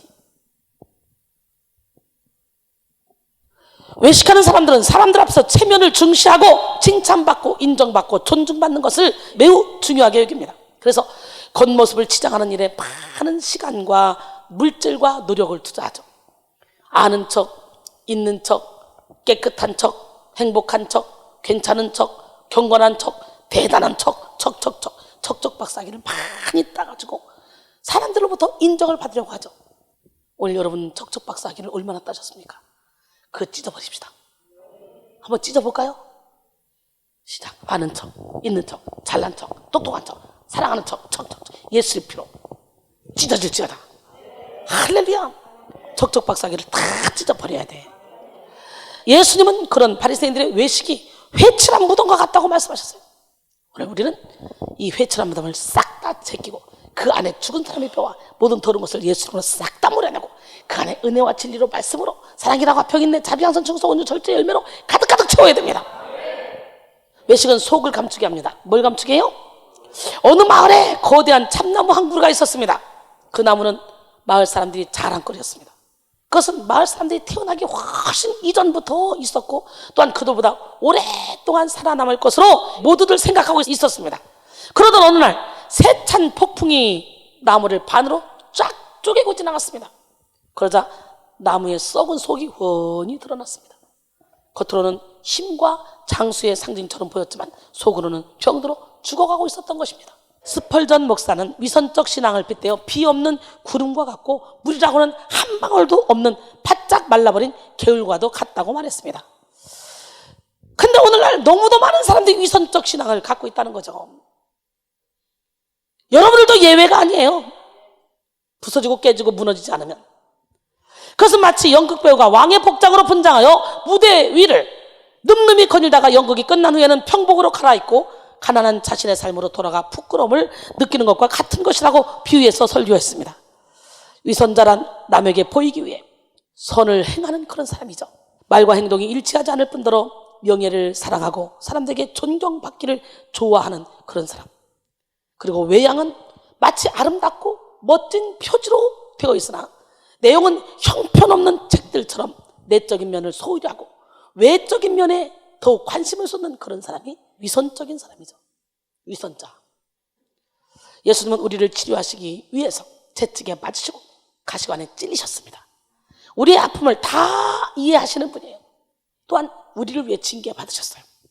우리의 상한 마음, 억눌린 감정, 그리고 우리의 이 아픈 마음을 대신하여 징계 받으셨습니다. 그리고 예수님은 우리의 아픔을 다 가져가시고 우리에게는 뭘 줬어요? 위로와 치유, 안심과 자유, 평안과 기쁨을 주셨습니다. 할렐루야. 바리새인들의 내면에는요, 죽은 사람의 뼈와 모든 더러운 것이 가득했지만 그들은 철저히 그들의 내면을 숨기려고 했습니다. 그래서 예수님은 그들을 평토장한 무덤 같다고 말씀하셔요. 누가복음 11장 43절로 44절 보니까 화 있을진저 너희 바리새인들이여 회당의 높은 자리와 시장에서 문안받는 것을 기뻐하는도다. 화 있을진저 너희는 평토장한 무덤 같아서 그 위를 밟는 사람이 알지 못하느니라.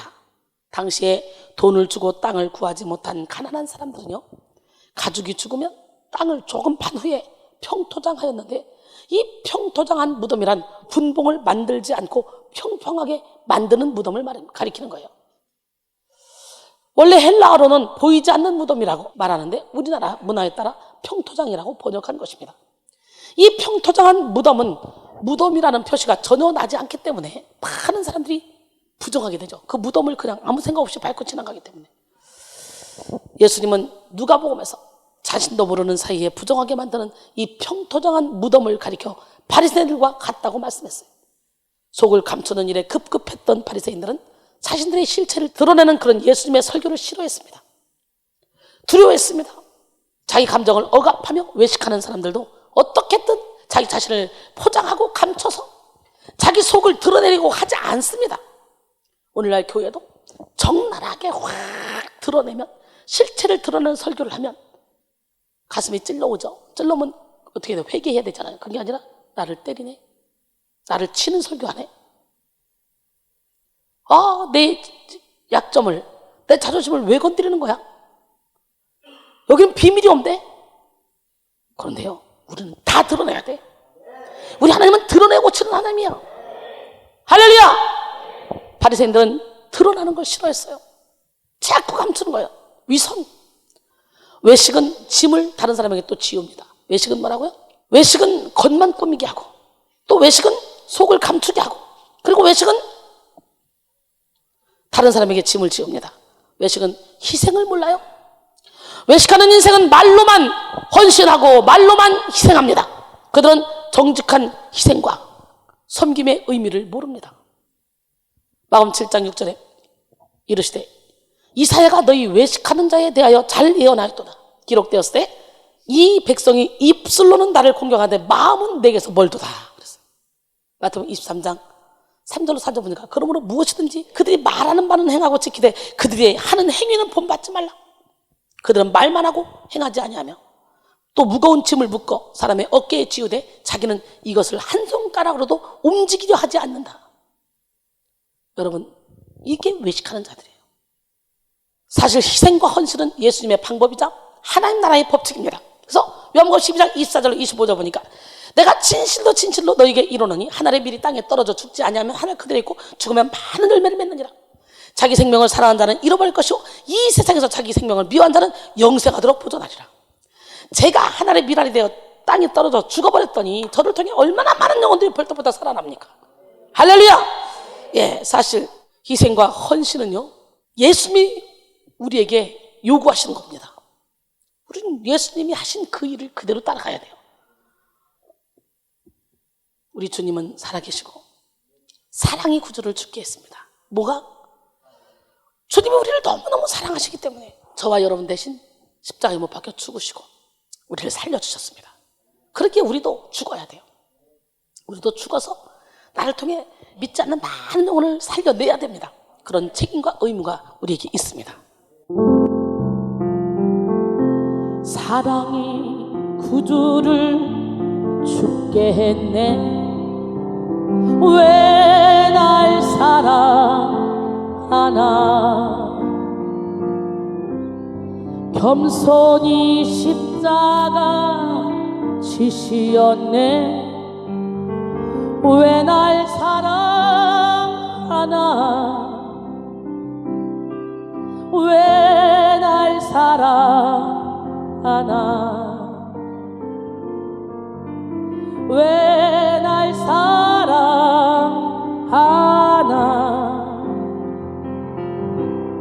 왜 주님 갈보리 가야 했나, 왜 날 사랑하나. 그 손과 발 날 위해 지키셨네. 왜 날 사랑하나. 고난을 당하여 구원했네. 왜 날 사랑하나,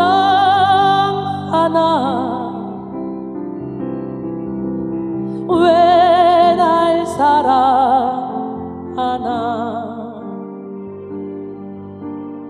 왜 날 사랑하나,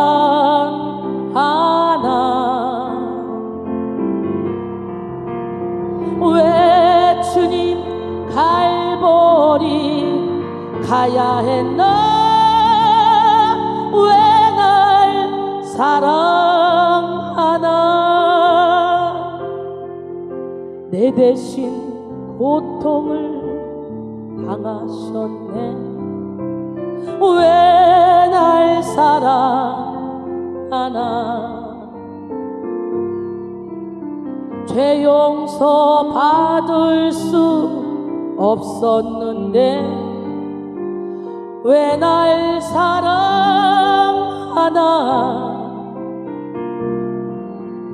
왜 날 사랑하나,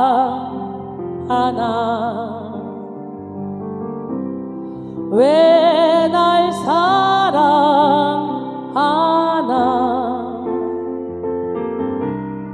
왜 주님 갈보리 가야 했나, 왜 날 사랑하나.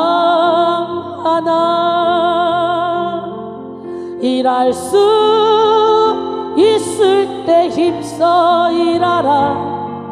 하나님을 위하여. 일할 수 있을 때 힘써 일하라고 우리 주님이 나를 사랑하시고 나를 건져주셨어요. 우리는 육의 몸이 있을 때 영의 몸을 살찌울 수 있고, 육의 몸이 있을 때 우리는 열심히 몸을 들여 전도할 수 있고, 봉사할 수 있고, 헌신할 수 있고, 영혼들을 주님께로 인도할 수가 있기 때문에 우리 하나님께서 우리를 사랑해 주신 것처럼 우리도 이웃을 위해 희생해야 돼요. 하늘의 미랄이 땅에 떨어져 죽어야 열매를 맺는 것처럼 우리도 죽어야 돼요. 근데 외식하는 사람들은 결코 자기 자신을 희생하지 않습니다. 자기 영광만을 구하고 살아갑니다.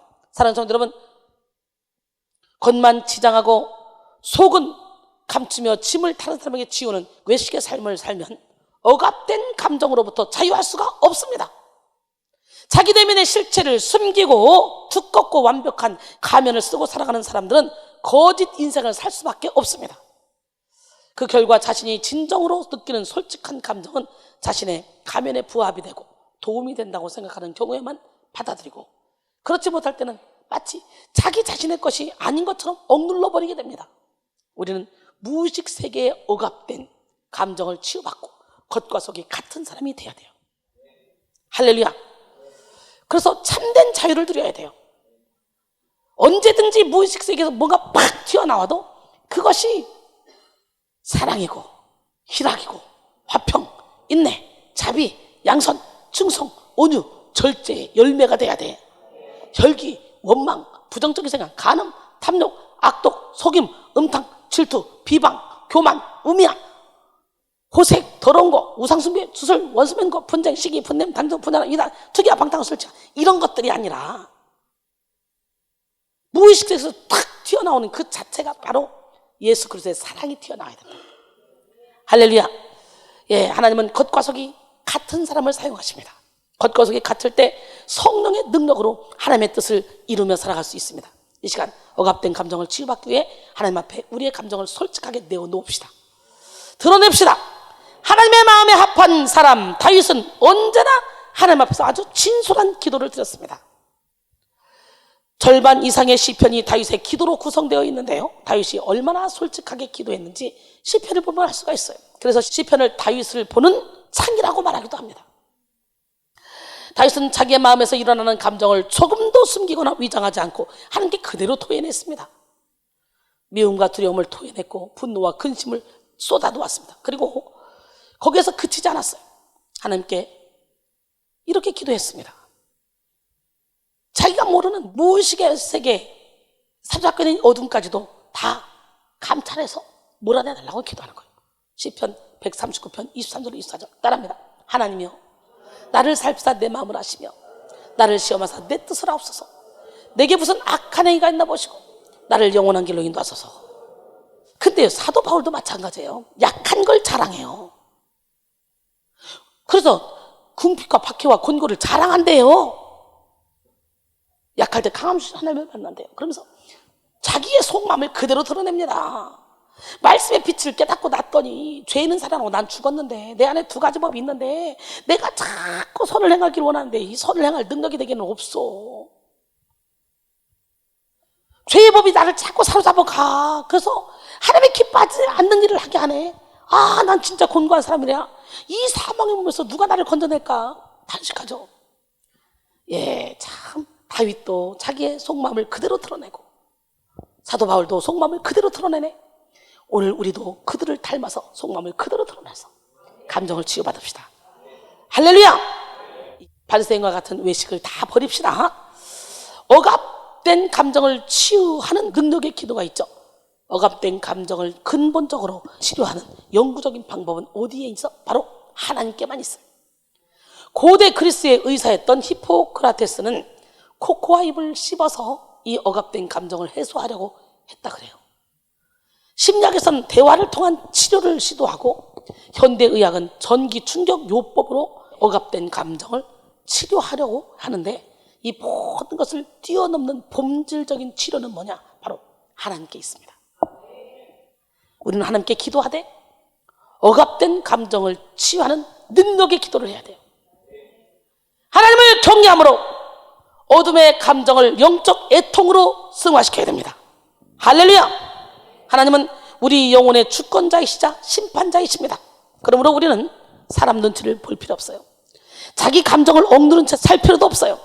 하나님을 경외함으로 숨은 감정까지 하나님 앞에 다 드러내야 돼. 오늘 본문 누가복음 12장 4절로 5절 보니까 내가 내 친구 너희에게 말하노니 몸을 죽이고 그 후에는 능히 더 못하는 자들을 두려워하지 말라. 마땅히 두려워할 자를 내가 너희에게 보이리니 곧 죽인 후에 또한 지옥에 던져넣는 권세 있는 그를 두려워하라. 내가 참으로 너에게 이르노니 그를 두려워하라. 많은 사람들은 하나님을 경외하기보다는 사람을 무서워하고 사람을 두려워하고 또한 악한 영이 가져다주는 그런 막연한 불안감을 두려워합니다. 여호와를 경외한다는 치료하는 광선이 떠올라서 외양간에서 나온 송아지같이 뛰게 해준다고 말라기 4장 2절로 3절로 말씀하시잖아요. 그러나 오늘 본문 4, 5절 보면 그 후에는 능히 더 못하는 자들은 두려워할 대상이 아니라고 말씀하고 있어요. 그 후에란 이 말의 원어 메타타우타는 그 의미가 죽은 몸 이후에 라는 뜻입니다. 그 후에 더 못하는 자들은 잠시 몸만 죽일 뿐 영혼을 지옥에 던져 넣을 권세가 없는 자들이라는 뜻으로서 육적인 가치가 영적인 가치를 뛰어넘을 수 없음을 지금 말하고 있는 거예요. 본문 5절에서 지옥으로 번역된 겟나는 본래 흰놈의 골짜기라는 뜻으로서 예루살렘 남쪽의 어린아이들을 몰록신에게 제물로 태워드린 그런 곳이었는데요. 요시야 왕의 종교개혁 이후에 이 일은 중단되었지만 계속해서 그 골짜기는 지옥의 상징, 저주의 상징으로 쓰였습니다. 어린아이들을 잡아서 제단에 바쳤어요. 불에 태워서. 이야, 무시무시하죠. 참, 근데 요아스 왕이 참 그거 잘했네. 그죠? 그걸 없애버렸으니까. 결국 그것은 죄인의 시신이나 쓰레기를 태우는 이스라엘의 소각장이 되었고요. 그 형상이 마치 지옥 같다 해서 아마도 원어적으로 지옥을 말할 때 흰놈의 골짜기라고 표현을 했습니다. 지옥은 이런 고통이 영원토록 지속되는 것입니다. 이런 끔찍한 곳을 보낼 수 있는 권세를 가지신 분은 오직 하나님 한 분뿐입니다.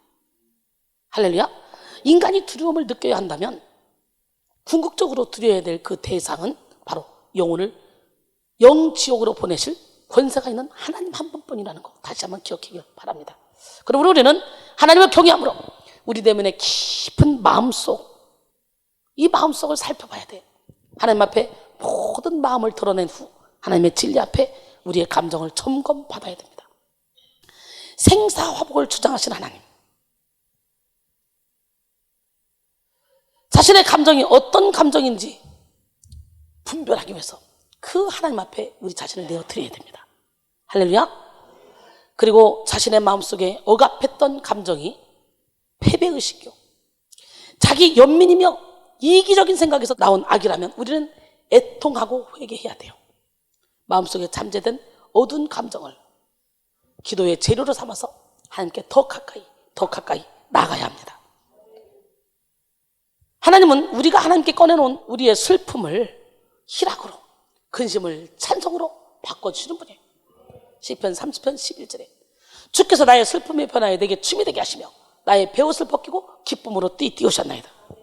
사도 바울은 자기 안에 감추어져 있던 그런 어둠의 감정들을 직면하면서 하나님 앞에서 가면을 벗어 던져버렸어요.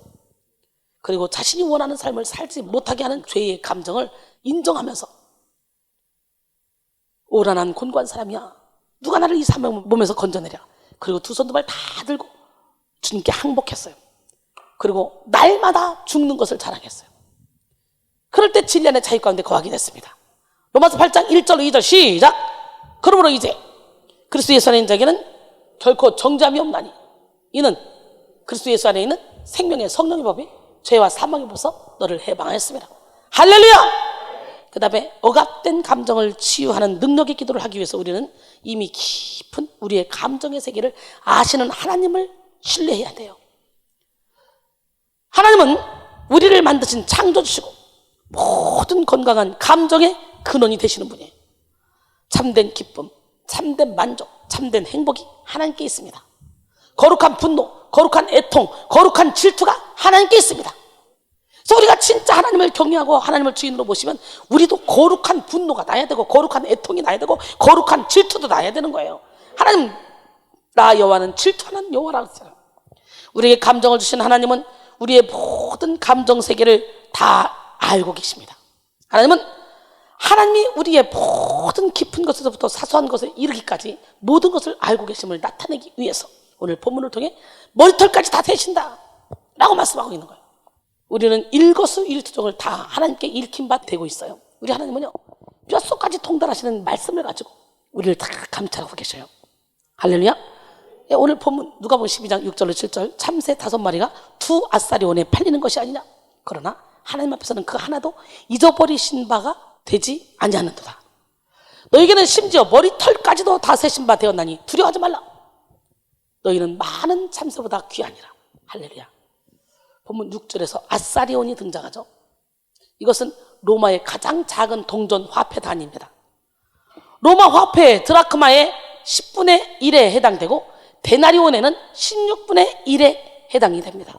가장 작은 가치의 동전이죠. 1데나리온은 은화인데요, 1데나리온은 노동자나 군인의 하루 품삯에 해당한다고 합니다. 오늘날 일당이 8만 원에서 10만 원 한다 이렇게 생각한다면 이 아사리온은 16분의 1데나리온이기 때문에 한 아사리온은 5천 원에서 6천 원쯤 했다는 것을 알 수 있죠. 참새 5마리가 10,000원에서 12,000원에 팔렸다는 거예요. 그럼 한 마리는 2, 3천 원 했다는 얘기잖아요. 본문 6절은 이렇게 하찮은 가치를 가진 작은 참새 한 마리도 하나님이 잊지 않으신다는 거예요. 그냥 떨어지지 않는다는 거예요. 근데 어찌 우리를 귀히 보지 않겠냐, 이 질문입니다. 본문 7절 말씀을 직역하면 심지어 그 하찮은 머리털의 숫자까지도 이미 완전히 세워져 있다는 것이죠. 이걸 강조하고 계셔요. 우리는요, 우리 머리털 못 쉬어요. 근데 하나님은 다 알고 계시대. 다 세워져 있대. 그러면서 전능하신 하나님, 그 하나님을 부각시킨과 동시에 하나님께서 당신의 자녀들을 향해 얼마나 큰 관심을 가지고 계신지 이걸 잘 보여주고 있습니다. 하나님은 우리의 일거수일투족을 다 알고 계십니다. 우리의 앉고 서는 것을 아시며 우리의 감정의 흐름을 아시고 우리의 어려움도 다 아시고 이해하십니다. 우리는 우리의 모든 것을 아시는 하나님 앞에 억눌린 감정을 드러내어 기도해야 돼요. 인정하기 어려운 감정을 드러내어 억압한 그런 감정을 나타내야 됩니다. 이를 위해 하나님의 완전하고 진실한 사랑을 믿어야 됩니다. 하나님께 자신의 억압된 감정을 인정하고 내어놓는 것이 치유의 절반입니다. 드러내면 이미 반은 치유가 되는 거예요. 내어놓으면 하나님이 치료하시기 때문에. 감추니까 문제인 거예요. 악은 내가 숨기려고 할 때만 힘을 쓸 수 있어요. 드러내면 악은 더 이상 힘을 쓸 수 없어요. 할렐루야! 하나님께 드러낸 감정 속에는 더 이상 어둠의 영이 살 수가 없습니다. 잠언 28장 13절에 자기의 죄를 숨기는 자는 형통하지 못하나 죄를 자복하고 버린 자는 불쌍히 여김을 받으리라 그랬어요. 결론적으로 오늘은 숨은 사람의 혁명, 자유를 부르는 억압된 감정 치유라는 제목으로 함께 은혜를 나눴습니다.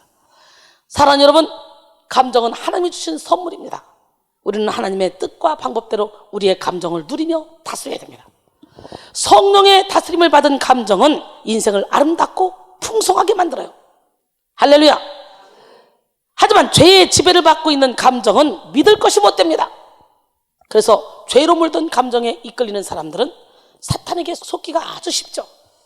우리는 억압된 감정을 하나님 앞에 완전히 드러내요. 치료받고 감정에 이끌리는 삶이 아니라 감정을 누리는 삶을 살아야 돼요.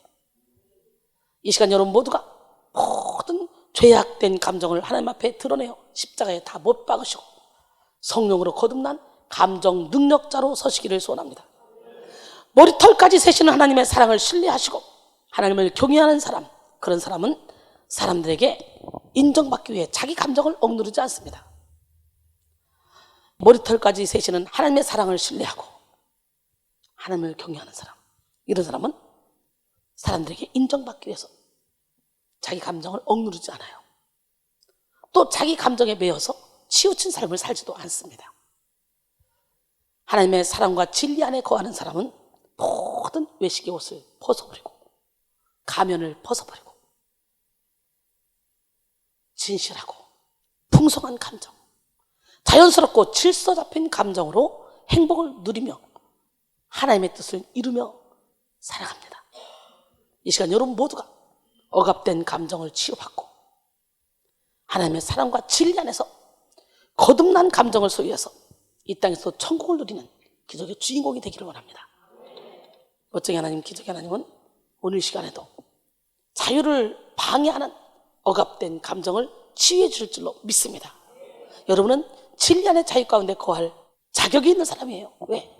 예수님이 우리 안에 들어오셔서 로마서 8장 32절에 진리가 너희를 자유롭게 하리라. 할렐루야. 그러기에 우리는 진리 안에서 자유롭게 살아야 돼요. 하나님의 영은 묶는 영이 아니라 푸는 영이에요. 오늘 이 시간에 다시 한번 여러분의 감정이 회복되기를 원해요.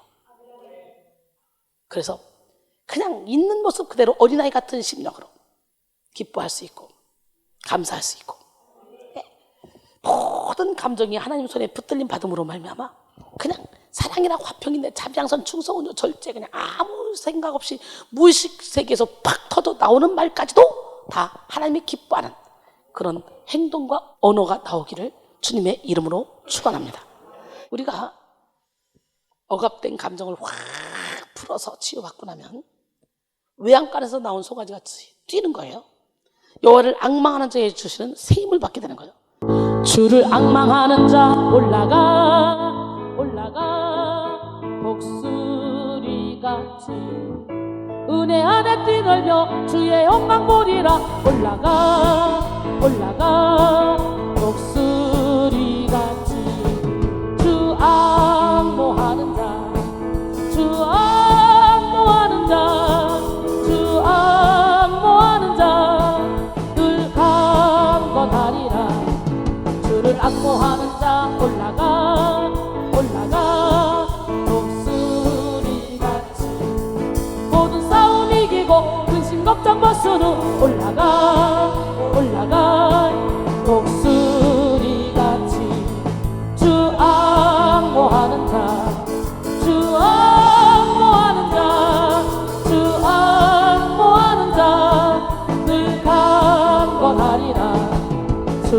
악모하는 자 걸어가 고단치 않네. 길을 잃은 양떼를 두루 찾아다니며 걸어가 고단치 않네.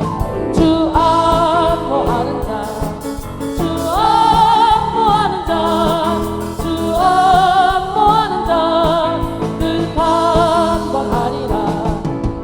악모하는 자 달려가 이곳지 않네. 천성문을 향하여 멸류관을 얻도록 달려가 고단치 않네. 주 악모하는 자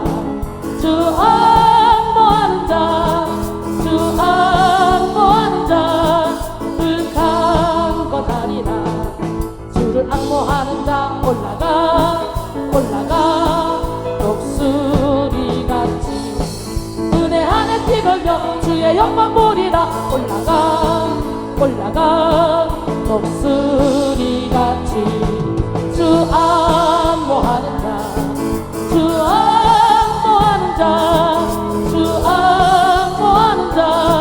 불칸 거다리라.